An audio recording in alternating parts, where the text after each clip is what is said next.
Zona Deportiva. Mire, hablemos del partido entre Medellín y Vasco da Gama, partido como visitante. Mire, el Medellín planteó un juego de resistencia en Río de Janeiro buscando cuidar el empate 2-2 conseguido en la ida. Vasco da Gama manejó la posesión, mucho más posesión de balón que el Medellín, según las estadísticas alrededor del 60%, e impuso condiciones durante gran parte del encuentro, generando peligro constante, pero no tenía profundidad. La verdad que el arquero Eder Chaus del Medellín poco tuvo que aparecer en la gran mayoría del partido, muy poquito, solo al final cuando ya le marcan el gol, y después de eso cuando Medellín se desordena terriblemente, cosa natural y normal porque se sentía con el agua al cuello, ahí se apareció Eder Chaus, pero antes de eso prácticamente nunca, era un espectador más, es decir, no tenía profundidad y tenía más sensación, digo sensación, porque a la hora del té tampoco generó llegadas en cantidad, pero era una sensación que cuando el Medellín tenía posesión de la pelota, Medellín podía hacerle más daño al Vasco da Gama que lo que el Vasco da Gama podía hacerle al Medellín. Vasco da Gama. A los 77 minutos el VAR anuló una revisión de penal que pudo cambiar el rumbo para los locales. El tema es que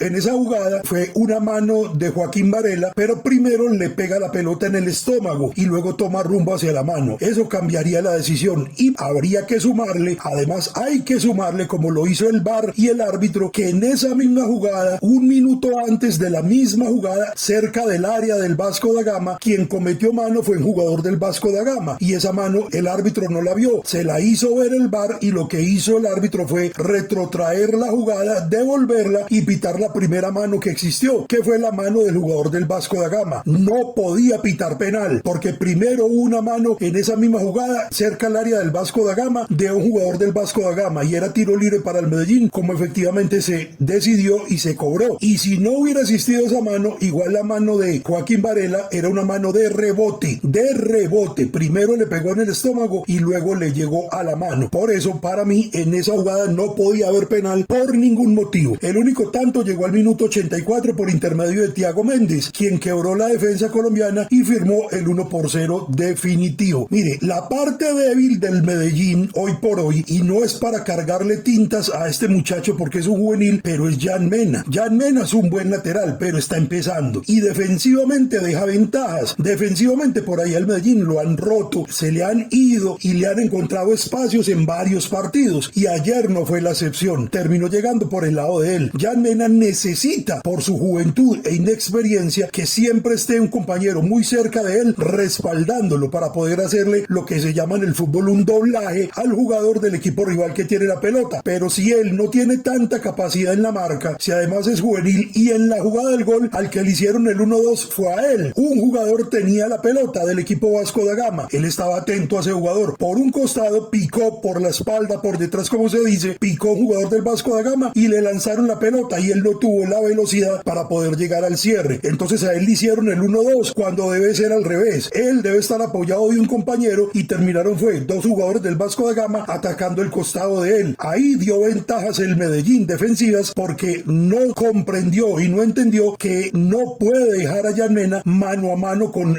delanteros del rival, porque por ahí le pueden filtrar balones al equipo, y de esa manera terminó llegando el desborde, luego tira en el centro y en el área chica un jugador del equipo de Vasco da Gama, de manera incluso dificultosa, no lo hizo de la manera más correcta posible, remata y el balón suavecito termina ingresando y no alcanza el arquero Eder Chaus a contener ese remate, y ese fue el único gol del partido. Los antioqueños carecieron de peso ofensivo en el tramo final y se despidieron del certamen internacional. Eso sí le faltó al Medellín. Mire, Medellín no supo manejar contragolpes, y durante todo el partido, especialmente en el segundo tiempo, Vasco da Gama dio ventajas en defensa como para generarle llegadas a base de contragolpes, pero Medellín nunca supo contragolpear, no lo supo hacer. Las mejores posibilidades o sensaciones de llegada del Medellín era cuando el Vasco estaba igual bien parado en la parte de atrás, pero Medellín tenía la posesión de la pelota. Ahí Medellín podía, digamos, generar algo, o vendía o generaba o propiciaba la sensación de que podía generar algo, pero en contragolpe no generó nada, no tuvo llegadas, y finalmente con esa posición de pelota lo que generó el Medellín fueron aproximaciones, llegadas si acaso una a lo largo del partido. El resto fueron remates desviados, cerca a la portería, aproximaciones, pero no fueron verdaderas llegadas. Al Medellín le faltó desarrollo ofensivo en el último cuarto de cancha, convertir tenencia de pelota cuando la tuvo en verdaderas llegadas, porque también el arquero arquero del rival poco apareció. Los dos arqueros ayer fueron muy espectadores.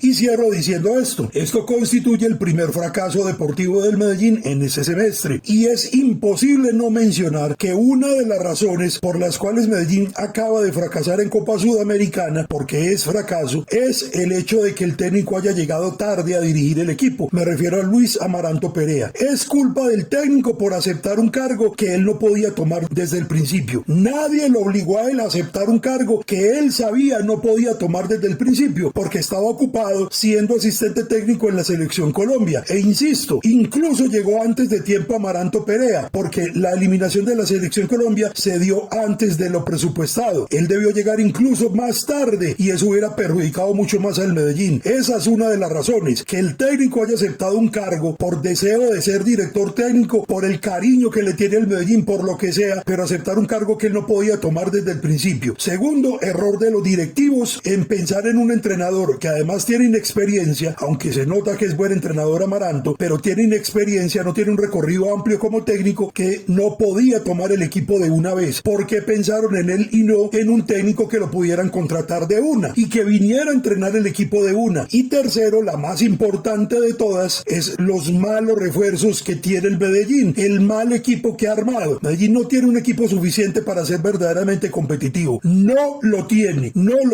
Todavía necesita jugadores. Ayer en rueda de prensa, luego de la eliminación del Medellín en Copa Sudamericana, nuevamente Amaranto Perea hizo ver que le hacen falta jugadores, que le hace falta un volante de primera línea, que le hace falta un lateral por izquierda y que está viéndose obligado a utilizar jugadores juveniles.